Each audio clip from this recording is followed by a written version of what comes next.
So we got some fight news, and it really uncovers the whole mess that's going on in the welterweight division right now. Gilbert Burns is fighting Neil Magny, and that's a fight a lot of us did not expect to happen, as Burns is a top 5 fighter. Neil Magny is coming off a win against Daniel Rodriguez, who wasn't really ranked, and before they lost to Shavkat Rakhmonov, Neil Magny's not beaten a ranked opponent since Jeff Neal. That was May of 2021. Another reason why this is a bit shocking is because Gilbert Burns has been calling out everybody. There is not a name out there that he did not call out, and he put the whole welterweight division on blast for dodging him. The main guy that he wanted to fight and even responded to him was Jorge Masvidal, and he said that he was getting some things together, he will be back in there, and he will have no problem getting in there with Burns, but not right now. And Neil Magny's the guy that stepped up. Maybe we gotta revoke someone's BMF status and give it to someone else here, because Neil Magny's the kind of guy who's not only taking up the Gilbert Burns fight when nobody wants it, he even was offering to fight Hamza Chimaev when nobody wanted to fight him. Win or lose, whatever is happening in Neil Magny's career, he is absolutely one of the baddest guys in the UFC for doing something like this. Guys like him and RDA and Gilbert Burns, these guys will step up and fight anybody that's not really a close friend. I've never seen a fighter at the top who's been one of the top contenders get dodged more than some of the up and coming prospects.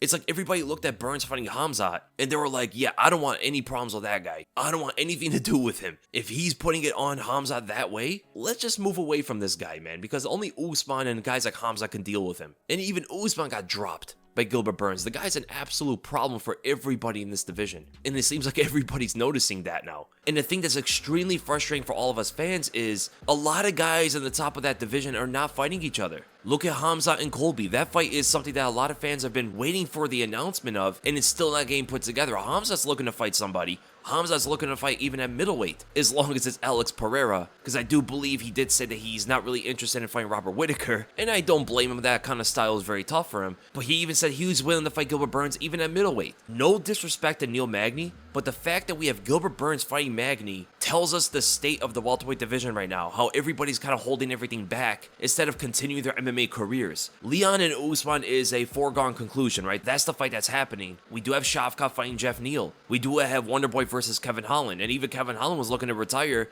if he wasn't going to get the Wonderboy fight. A lot of the aim from the fans right now is on Jorge Masvidal, and that's credit to Gilbert Burns for putting him on blast, because Jorge hasn't really fought anybody since his loss to Colby Covington. And yes, he has some things going on outside of the cage, and he is putting out there that he wants to fight Conor McGregor, but Jorge is not young. He's 38 years old. He's coming off a 3-loss streak, got knocked out 2 fights ago, and he's becoming more forgotten by the fans, to where even his pay-per-view numbers aren't necessarily looking the same as they were when he fought Nate Diaz and Kamaru Usman the first time. The Usman rematch was nearly half the pay-per-view numbers of the first. And then when he fought Colby Covington, there were reports that Oliveira versus Gaethje was the biggest pay-per-view of that year. It wasn't even Jorge versus Colby, showing that at the time, Oliveira was the biggest star in the sport who was actively fighting. And it's a shame, man, because Gilbert Burns is also not a young guy, and he wants to get as active as possible. He just had a big fight with Hamzat, where he almost won, and he's eager to get back at everybody. That's what the fans want to see. The fans want to see someone who's hungry to fight and is very active. That's the thing that's vacant from a lot of MMA fighters. The need to be active, the need to put on a show for the fans every single time. Gilbert wants to be that guy, but nobody wants to take up that challenge except guys like Neil Magny. I talked about it before in my podcast, but one of the biggest things that the sport is lacking right now